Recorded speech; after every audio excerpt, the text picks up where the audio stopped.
coming up with in your head. How you doing?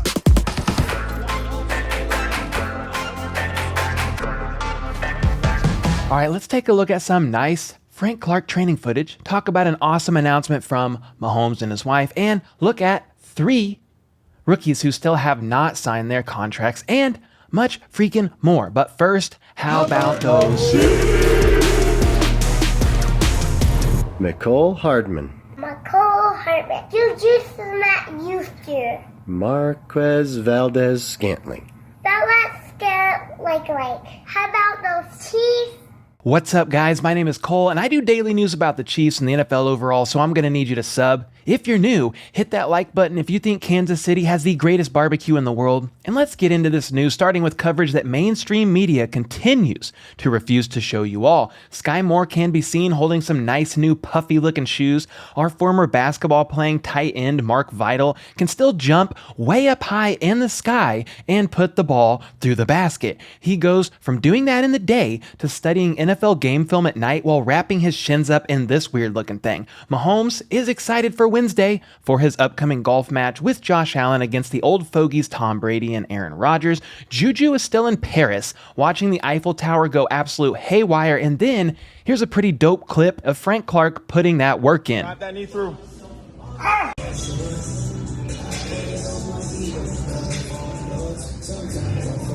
6, 5, 4, 3, 2, time. Drive into that wall. Drive into that wall. And then here's some very interesting and potentially disturbing news that Patrick Mahomes needs to explain to us all, because Lonnie Johnson Jr. found his son. Looks just like him. And I would almost bet my mortgage that this kid's name is Derek Carr, because without a doubt, Mahomes is his father. And speaking of Mahomes fathering children, yesterday our QB1, Mahomes himself, along with his wife Brittany, announced that they are pregnant. Well, Brittany is pregnant, not Mahomes, with baby number 2. They shared a post on Instagram last night showing their firstborn Sterling wearing a shirt that says, "I have a secret to tell you," and a sign that says, "Big sister duties coming soon." Sterling was born on February 20th, 2021, so they will be roughly 2 years apart. Very cute. And it's almost like they planned this pregnancy not to interfere with football season, because they did. I'm going to guess that baby number 2 will be born sometime in February as well, which is the off season. Very safe time to have a baby, so let's freaking go. Great job being responsible parents and planning around Mahomes' hectic work schedule. And I'm not even trolling here. Imagine being Mahomes, traveling and preparing for games to get them into the postseason and back to the Super Bowl, but in the back of his mind, he knows that his wife could have a baby at any time during the back half of the stretch of the NFL season. That would be stressful. So it's looking like, once again, that's not going to be the case. It's not going to be an issue. So congrats on baby number 2, and let's freaking go. And then the Chiefs have some sort of a 3-part offseason video series coming out titled Work to Win, presented by Airshare, and this will premiere Tuesday at 6 p.m. The link to the full trailer is in the description, so make sure to check it out because it looks pretty freaking awesome. And from what I can tell, it's going to take an in-depth look of the draft and the offseason for the Chiefs thus far. I'm excited to check it out. Y'all should too. And then the Chiefs still have 3 unsigned rookies at this stage in the offseason, and the staff from FanSided say there's no drama behind the lack of contracts, yet still the question in my head remains, if there's no issue or drama, who are these 3 players? What's the holdup, and why is it taking so long? I must know all of these things, please. Well, here's what the author titled Staff, and hopefully this person's last name is not Infection, has to say about this. It should be clear to everyone at this point that the era of drama when it comes to rookie contracts has come and gone. The National Football League's collective bargaining agreement made sure that the old days of rookie holdouts and drama about taking a particular player are over. Well, that's really good to know. And that means that every first-year player in the NFL is forced, aggressive, to take a slotted rookie deal when coming into the league. The higher a player goes in the draft, the more money he is given. Money. And each player is required to sign a 4-year deal with the club that drafted him. Most rookie deals are signed relatively quickly after the draft, and certainly by the time training camp rolls around, and the Kansas City Chiefs have already locked up the majority of their NFL draft class. 7 of the 10 players drafted by the Chiefs in April have signed their rookie deals, which leaves only 3 remaining. Well, please, staff, tell me who they are, because we're chomping at the bit here. the Chiefs immediately came to terms with their first-round picks in Washington cornerback Trent McDuffie and Purdue defensive end George Karlaftis, and only 3 picks are remained unsigned. And that is second-round wide receiver Sky Moore out of Western Michigan, third-round linebacker Leo Chenal out of Wisconsin, and fourth-round cornerback Joshua Williams out of Fayetteville State. Well, what are you all waiting for? Let's get this done and over with, please, and thanks. Staff then finishes up by saying all 3 players should sign their deals in good time. All 3 of them are heavily involved in off-season training activities. Yeah, maybe aside from Sky Moore, does the word hamstring ring a bell? So there's no question as to whether they're willing to participate without having a proper contract. It's only a matter of time and a general formality. Well, general formality or not, this is really stressing me out, so please, quit wasting time and force them to sign on the dotted line, and that entire sentence rhymed. The rapper in me says, very nice. Very nice. Seriously though, Sky Moore, sign it. Leo Chenal, sign it. Joshua Williams, sign it. Let's go. And then Jared Dubbin from CBS Sports is back in the saddle again like Aerosmith with this article ranking the NFL's top triplets, which is a combo of QB, wide receiver or tight end, and running back. Jared says, just as we did last year, and the year before, and the year before, and the year before. Holy smokes, dude. The crew here at CBSSports.com recently set out to rank each NFL team's triplets. Why not, right? It's the middle of the offseason, and it's an offseason tradition around these parts. Basically, he's saying we're bored and have very little ideas during this time of the season, which is fine. I get it, bud. It's slim pickings around here at times. Anyway, there are 3 thug tiers to this list. Pretty good, good, but not great, and best of the best. And the reason why I like thug tier number 2 so much, which again is titled good, maybe not great, is because it has the Raiders and the Broncos in this group. I mean, just imagine this for a moment with me, will you? You're at work, sitting down with your boss for your annual review, and you know you've done all you could do this year. You put in the effort, worked extra hours, was never late, barely sick, and went above and beyond to be a grade A employee and all that good stuff. But then your boss sits down and hands you your review saying, well, Greg, let's go over this review. It's good, but not great. Let me ask you a question. How deflated would that make you feel? More deflated than when Tom Brady and Bill Belichick are involved? I would like to think so. Anyway, it brings me great joy to let you all know that the Raiders and Broncos are good, but not great. He has the Broncos at 10, listing QB Russell Wilson, running back Javonte Williams, and wide receiver Cortland Sutton. And number 9 is the Las Vegas Raiders with QB Derek Carr, running back Josh Jacobs, and wide receiver Devontae Adams. And it's worth noting that last year the Raiders were ranked 16th last year, so look at them. They are moving on up. Good job. You guys are doing really good, but not great. And then we have Thug Tier 1, best of the best, and those teams are as follows. At 6 is the LA Rams and the Bucks at 5 and the Kansas City Chiefs at 4. And let's park the car here for a moment and listen to what good old Jared has to say about our trio, Patrick Mahomes, Clyde Edwards-Helaire, and Travis freaking Kelce. This is the first time Kansas City is outside the top 2 since 2018, Mahomes' first season as a starter, and it's likely not due to anything the Chiefs are lacking. There are just a few trios that have become so electric so quickly that having a running back whose efficiency has been questionable, well, you can say that against CBS, our first round pick that could have been a left tackle, Lord have mercy on us all, and a tight end who was on the wrong side of 30 while still being one of the best in the NFL. One of the best? Give me a break, pal. He then says those reasons were enough to knock them a few spots backward and to prevent them from getting any first place votes for the first time. Well, I would still think that having the number 1 QB and tight end combo in football is pretty effective because they've basically ranked those 2 by themselves as a trio and are still 4th overall. So honestly, I can't even really hate on them here. And to keep it a buck with y'all, CEH is not an overwhelmingly heart-stopping name that strikes any real chord of fear in the hearts of our enemies.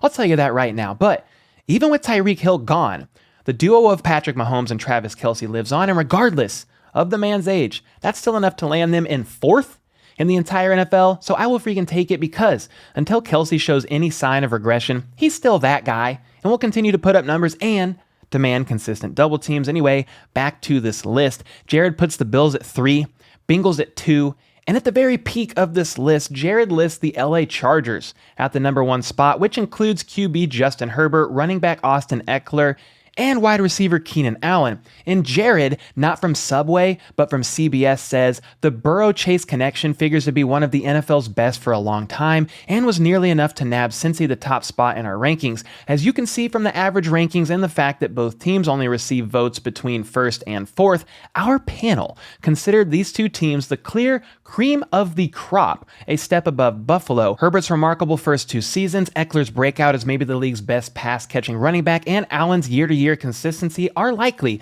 what earned Los Angeles just a single more first-place vote than Cincy and made the Chargers the #1 team in this year's Triplets rankings. So, there y'all go. And interestingly enough, the best trio in the entire NFL didn't even make the playoffs last year, so hopefully they will learn from their mistakes and do better. And while we're on the subject of the greatest duo in the NFL, Patrick Mahomes and Travis Kelce, they are once again competing in the American Century Championship at Lake Tahoe, which is July 6th through the 10th, and it's a pretty large celebrity golf tournament featuring more than 80 players, including Justin Timberlake, Tony Romo, Aaron Rodgers, Charles Barkley, Marcus Allen, Canelo Alvarez, Joe Buck, Derek Carr, Pat McAfee, Larry the Cable Guy, Steve Young, and more. So, if you like golf, mark it down. And if you don't like golf, don't mark it down and forget I said anything at all. And then I shared with you all this stat recently a couple times, in fact, that Kelce has the most receiving yards since 2016, and this man beats out not only every single tight end, but also every wide receiver in the league, including heavy hitters like Devontae. I left a great quarterback for a subpar quarterback, Adams, Julio Jones, and others. Anyway, the Chiefs actually shared this on Twitter, and you'd think that I would be over their social media department with this one because it is one big troll of a post that says, but Kelce isn't the best tight end in the NFL. And I just wanted to take a moment to thank the Chiefs social media team that does not watch my videos in the first place and simply say, I am very proud of you guys for that one. Very, very proud and great freaking job. From here, let's take a look at some of my favorite comments from yesterday, starting with super thanks comments, which will always get an answer from me in these videos. Shameless plug if you want to send a super thanks. Chaz F sent over a $10 super thanks, you little legend, saying, I do have to say that Josh Allen did not choke. He scored and only left 13 seconds on the clock. Any other situation, that's a win. But Andy Reid unleashed the Reaper, and let's just say, let's go. I seriously think you're confusing Josh Allen with Baker Mayfield or Derek Carr. Yeah, Derek Carr is Darth Vader's son because all she does is choke. Jokes aside, thanks for the channel. I really appreciate it. It is a go-to every day on lunchtime, if it's not posted, if not after I get off work every day. Well, first, I love the Star Wars joke. That was pretty great. I love it so much. Second, thanks for the generous super chat, man. And third, yeah, man, I actually like Josh Allen a lot and think he's one of the best in the entire league. So don't mistake my trolling as a sign that I don't respect the guy. He's lost 2 years in a row, though, in the postseason to KC, so for now, I like to make up metaphors of him choking because it makes me laugh, even though we all know he's a great QB, no doubt. Big Red Chief super thanked me $5 saying, Arrowhead Kingdom, with its 97 Chiefs fan chapters in 36 states, is listening and appreciate the daily Chiefs news. Keep up the dailies. Well, wow, that's a lot of chapters and a lot of states watching, so let's freaking go. I really do appreciate all the support. And seriously, thank you for the $5 super thanks, man. I appreciate that. And then we have Chris Nowinski saying, Josh Allen didn't choke in last year's playoff game. In fact, he severely outplayed Mahomes in that game. Mahomes got bailed out by a wide receiver that runs as fast as a Ferrari. Oh, look, a Bills fan making up more excuses.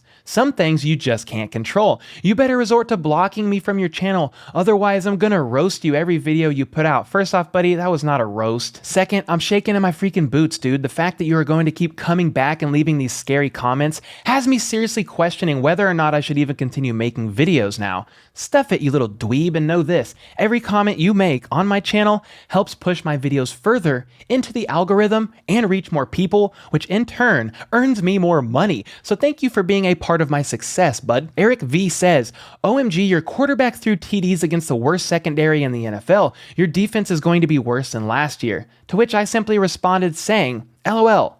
Our defense was also no bueno last year and he bailed us out of many games. Be quiet and please go back into your little hole, peasant. Blueberry Wilbur says, I stay fairly high, so please take my comments for what they are worth, which is hilarious to me because sometimes I read his comments and actually think to myself, I wonder if he was high when he wrote this. Well, suspicions confirmed.